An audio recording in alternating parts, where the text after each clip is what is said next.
안녕하세요. 대만 살던 아저씨입니다. 구독자분들 오랜만입니다. 이번 영상은 칸중국 코리아에서 보도된 내용입니다. 뉴스 정보 내용이 세상 돌아가는 현재 상황을 바르게 이해하는 데 너무나 중요하다고 생각되어 칸중국 코리아의 허가를 받아 여기서 다시 공유드립니다. 감사합니다. 안녕하십니까. 칸중국 코리아 이태현입니다. 파룬궁 창시자 리홍쩌 대사는 2020년 3월 이성이라는 글을 내놓으며 사실 역병 자체는 바로 사람의 마음을 겨냥하고 도덕이 나쁘게 변하여 업력이 커진 것을 겨냥해 쏘은 것이다. 중공 바이러스 이런 역병은 목적이 있으며 목표를 가지고 온 것이다. 그것은 사당 분자 및 중공 사당과 함께하는 사람들을 도태하러 온 것이다. 라고 말했습니다. 리홍쩌 대사는 전화 위복하려면 중공 사당을 멀리하고 사당을 위해 줄을 서지 말아야 한다. 왜냐하면 그것의 배후에는 붉은 마귀가 있기 때문이며 표면적인 행위는 깡패짓이고 뿐만 아니라 온갖 악한 짓을 다 한다. 신은 그것들을 제거하기 시작하려는 바 그것을 위해 줄을 서는 자는 모두 도태될 것이다. 믿어지지 않으면 지켜보도록 하라. 라고 말했습니다.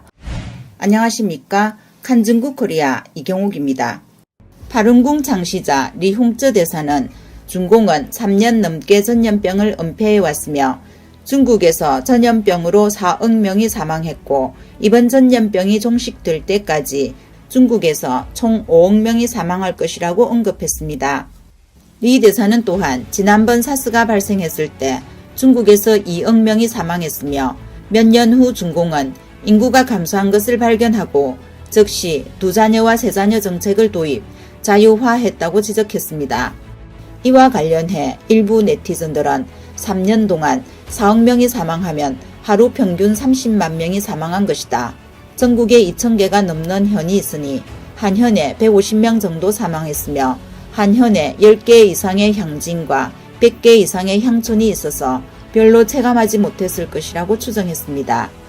최근 중국 학자이자 군사전략가 벤 로세는 포린 폴리시에 기고한 글에서 중국 인민은 현재 대약진 이래 최대 규모의 사망 사건에 직면하고 있는 것 같다고 지적했습니다.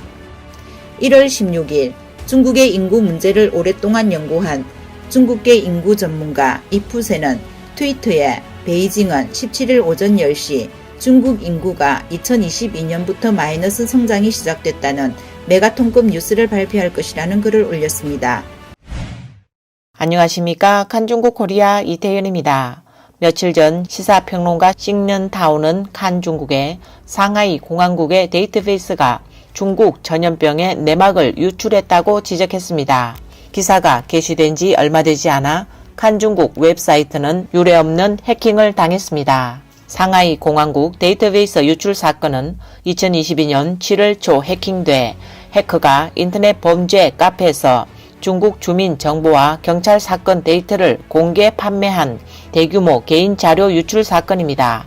이는 주민 10억 명의 개인 정보로 23TB의 방대한 데이터였습니다. 2명의 개별 보안 연구원이 이름, 생일, 주소, 신분증 및 신분증 사진이 포함된 데이터베이스 테이블에 약 9억 7천만 명의 자료가 포함되어 있음을 확인했습니다. 신런타운은 7월에 이 소식을 접했을 때 해커가 모든 데이터를 얻지 못한 걸로 인식했습니다. 왜냐하면 그때만 해도 중공은 중국의 인구가 14억이라고 했기 때문입니다. 그러나 상하이 공안 데이터베이스 유출 원인을 기술적 관점으로 분석해보니 해커들이 확보한 것이 일부가 아니라 전체 자료라는 사실을 발견했습니다. 해커들이 이 데이터베이스가 상하이 공항국 알리바바 클라우드에서 찾은 백업 자료라고 주장했기 때문입니다.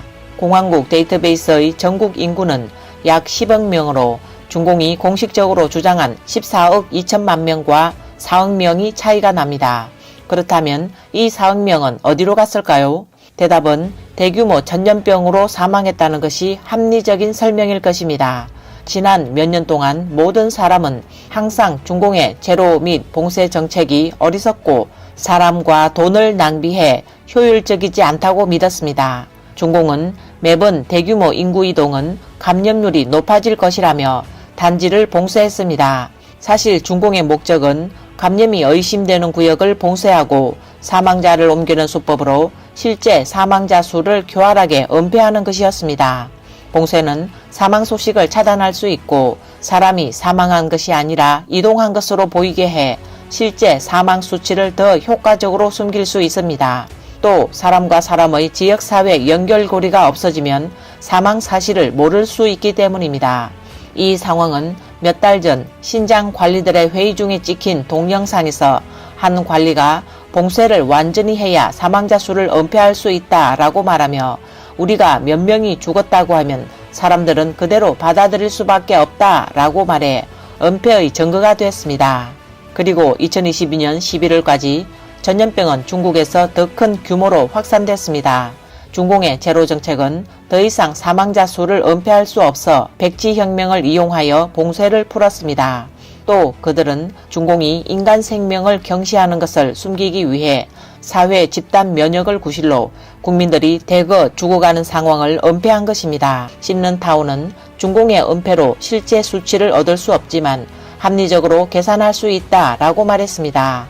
2022년 7월 중국의 14억 인구에서 상하이 공항국 데이터베이스의 10억 인구를 빼면 4억 명에 이르며 신분증이 없는 어린이 1억 명을 빼더라도 최근 몇 달 동안 전염병 발생으로 인한 사망자 수가 급격히 증가한 것을 감안하면 3년의 기간에 중국의 전염병 사망자 수가 4억 명이 넘는다고 말했습니다. 결국 중국은 인구가 많아 매년 정상 사망자가 1,000만 명 이상이라 전염병 기간 동안 연간 사망률이 10배 증가해도 중공의 전체주의적 통제하에 사망자 수는 은폐될 수 있습니다. 중국에서 휴대전화 사용자가 급감했다는 이전 뉴스도 중국 인구가 대량으로 사망했다는 사실을 입증합니다. 씹는타운은 중공이 중국 국가와 인민에게 해를 끼쳤고 여전히 전염병으로 인한 사망자 수를 은폐하고 있으며 인민에게 버림받을까봐 실제 상황을 은폐하고 있다고 말했습니다. 그러나 하늘이 보고 있으니 중공의 멸망은 기정사실이 될 것입니다. 그렇지만 중공과 함께 매장되지 않고 구원받기 위해서는 빨리 생존할 방법을 찾아야 합니다. 중국 사람은 하늘이 중공을 멸할 때 안전을 보장하려면 3퇴를 해야 합니다.